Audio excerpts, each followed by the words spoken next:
Bol pomerne chladný deň, pondelok 21. júl 1997, keď sme sa s ďalšími dvoma autobusmi cestovnej kancelárie VV Trans a pánom Merkovičom vydali na cestu k Panne Márii do Medžugoria.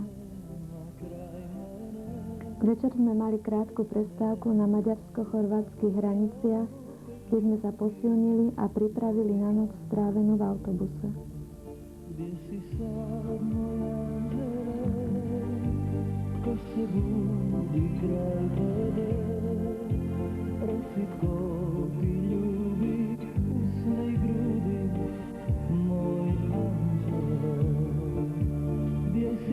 Ráno nás privítalo prímorské mesto Split a obrovské skalnaté masívy, vystupujúce z mora strmo do výšky.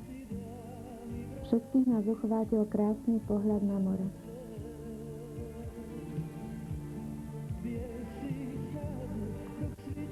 Niektorí sme využili ranné kúpanie v mori, ktoré bolo veľmi príjemné.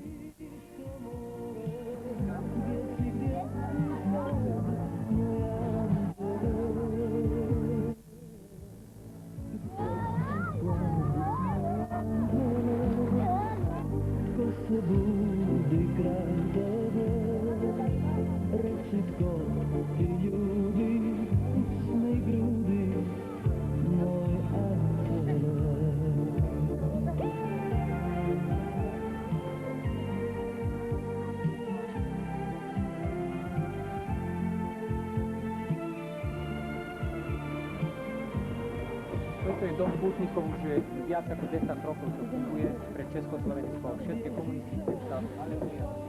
Aleluja. Aleluja, konečne na mieste. Toto je misijný dom pre pútnikov. Po krátkom vyvalení sme sa vybrali do kostola.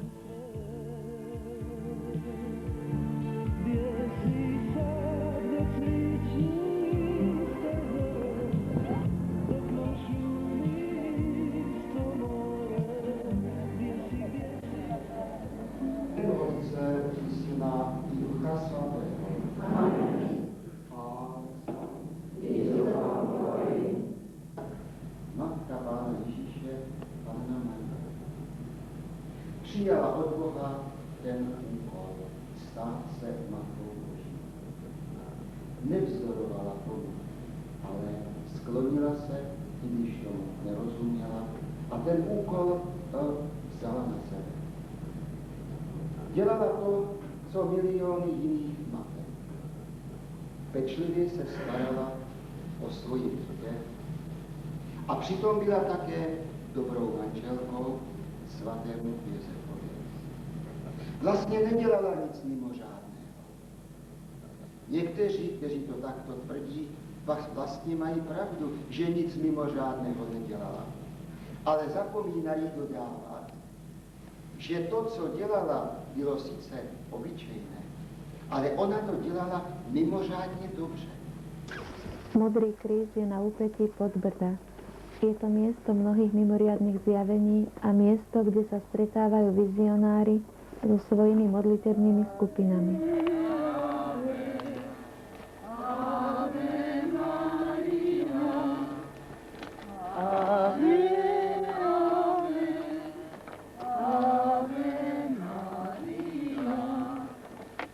Zdravá Mária, milosti plná, Pán s Tebou, požehnaná si medzi ženami a požehnaný je plod života Tvojho Ježiš, ktorého si Pána v chráme našla. Svätá Mária, Matka Božia, pros za nás hriešnych, teraz i v hodinu smrti našej. Amen. Zdravá Mária, milosti plná, Pán s Tebou, požehnaná si medzi ženami a požehnaný je plod života Tvojho Ježiš, ktorého si Pána v chráme našla. Svätá Mária, Matka Božia, pros za nás hriešnych, teraz i v hodinu smrti našej. Amen. Zdravá Mária, milosti plná, Pán s Tebou, požehnaná si medzi ženami a požehnaný je plod života. Mieste, ktoré si zvolila, aby si na ňom začala veľkú materinskú obnovu svojich detí. Tu som, Matka lásky, na mieste, kde si naplnila svojou prítomnosťou. Tu som, Matka pokoja, na mieste, odkiaľ si s veľkým krížom v rukách a s plačom pozvala všetkých k pokoju a zmiereniu. prišiel som, aby som bol na tomto mieste s tebou. Chcem ti tu, na tomto kamenistom mieste, v tichosti a samote povedať svoje ďakujem. Ďakujem ti, Matka, že si k nám prišla.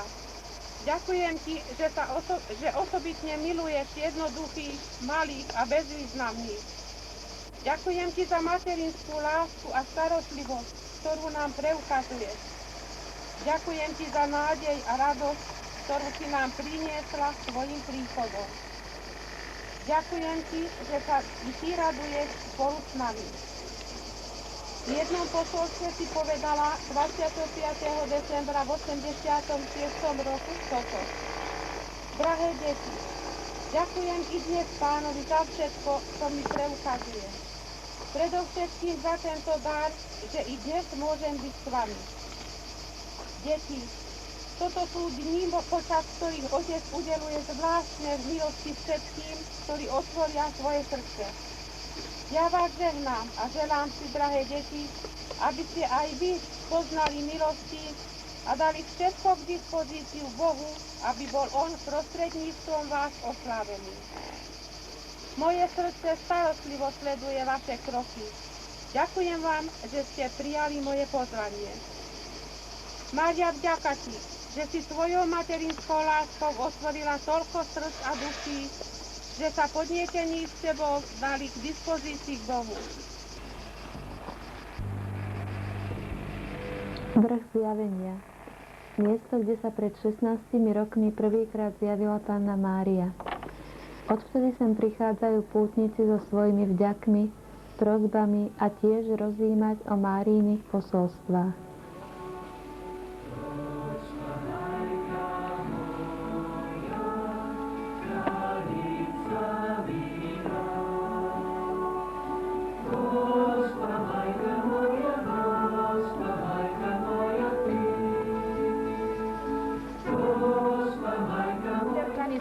Najprv založil tú prvú komunitu v Taliansku, tam je centrála. Doposiaľ založil 8 takýchto komunít.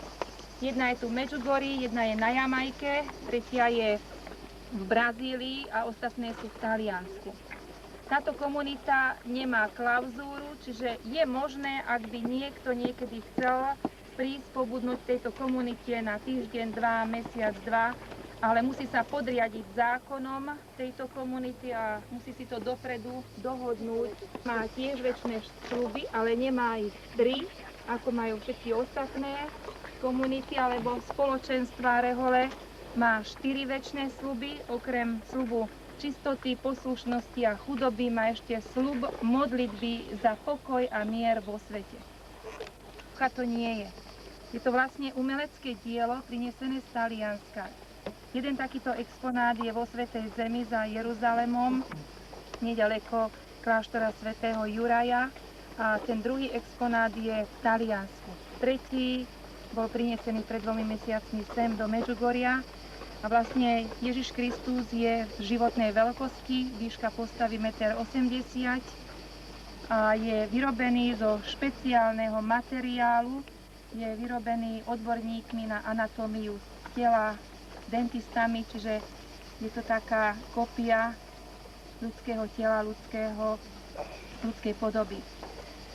Ak si všimnete zblízka, je možné ísť celkom blízko, je tam však taký povraz, aby sa ľudia nedotýkali, pretože počasie určite by to bolo ošúchané, ale to telo je vyrobené akoby z ľudskej kože. Je normálne ochopené, celé telo, nohy, ruky, podpazušie.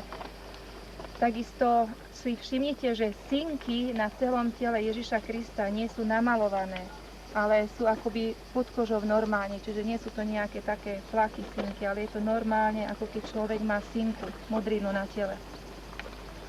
To, čo je namalované, to je už vidieť, sú to tie šľahance po bičoch alebo pramienky krvi, to je vidieť, že je to namalované, ale ak pôjdete blízko tejto soche Ježiša Krista, to pomenovanie socha sa mne osobne nepáči, tak si môžete všimnúť, že po páde na kolena Ježiš Kristus má na tých rozbitých kolenách akoby kúsočky takéhoto štrku kameňa, ktoré sa vrazí donútra do kolien, keď človek padne na takej kamenistej pôde. Čiže skutočne je to umelecké dielo veľmi verne, ktoré nám sprítomňuje asi, koľko Ježiš Kristus trpel.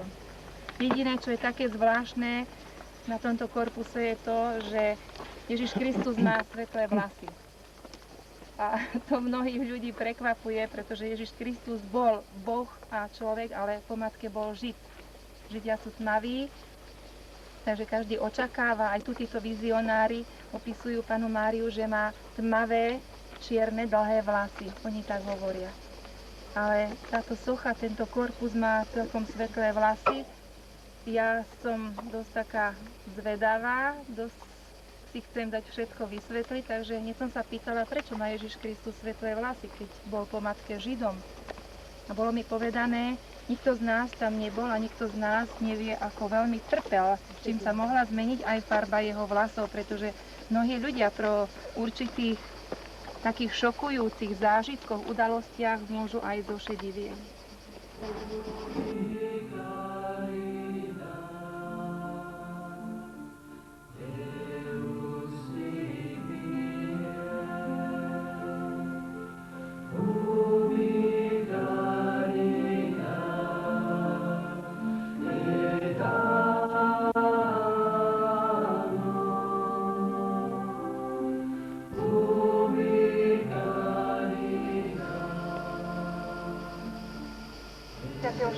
Júna 81, to sme už počuli.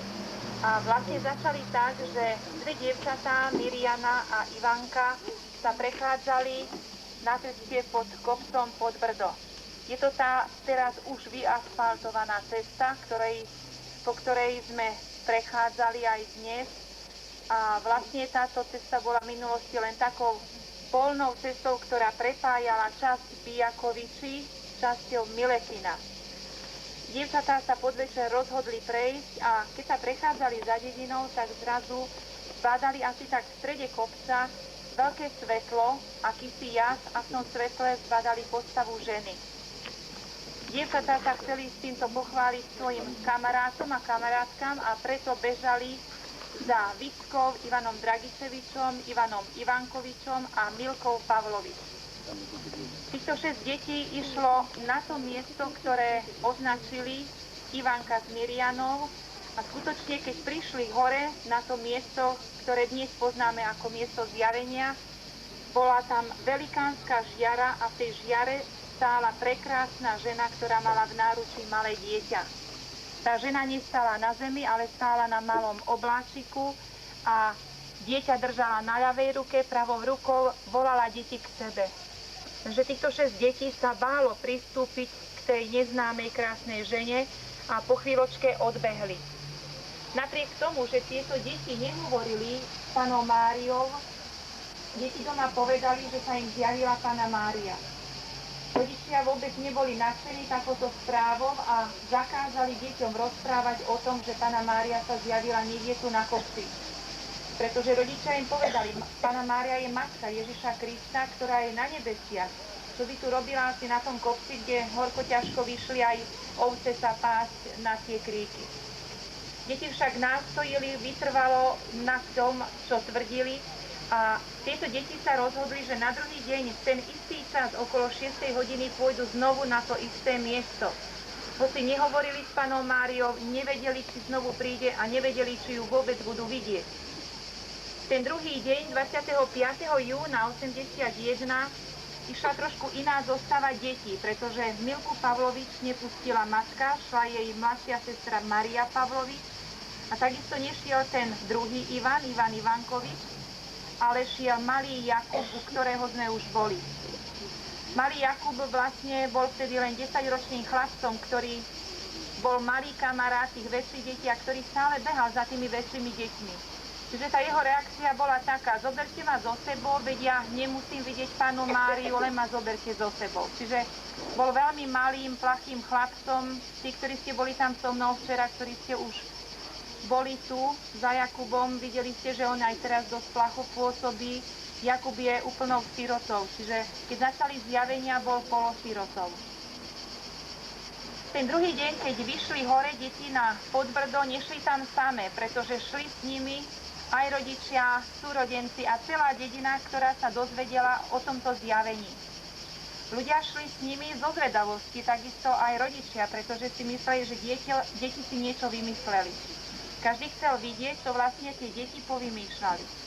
A keď prišli hore na to miesto, kde deň predtým videli Pannu Máriu, začali sa všetci spoločne modliť 7 Otčenášov, Zdravasov a Sláva Otcu.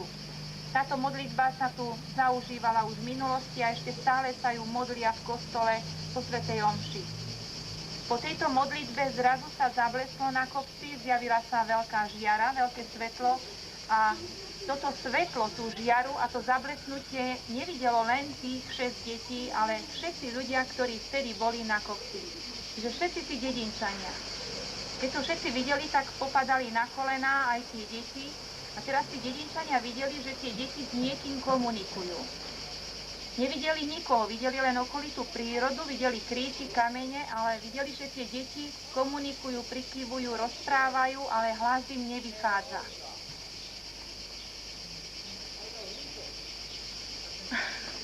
Po chvíľočke, po zjavení, deti, keď vstali, tak oznámili ľuďom, že znovu sa im zjavila Panna Mária. Prvá sa prihovorila Panne Márii Ivanka. Spýtala sa jej, kto si. Panna Mária jej vtedy povedala, som blahoslavená Panna Mária a prichádzam ako kráľovná pokoja. Ďalej Panna Mária povedala slová, Boh ma posiela na túto zem a ja som si toto miesto vybrala a budem si ho chrániť ako svoj kvietok. Ďalej oznámila týmto deťom, že im bude odovzdávať posolstvá, čiže odkazy pre záchranu a spásu tohoto sveta i celého ľudstva. Panna Mária tiež oznámila deťom, že im odovzdá každému jednému z nich po 10 tajomstiev. Včera nám už páter Slavko rozprával, že nevie sa, či tie tajomstvá sú totožné, či sú rovnaké, alebo či má každý iné tajomstvo, ale pravdepodobne tam budú aj nejaké rovnaké.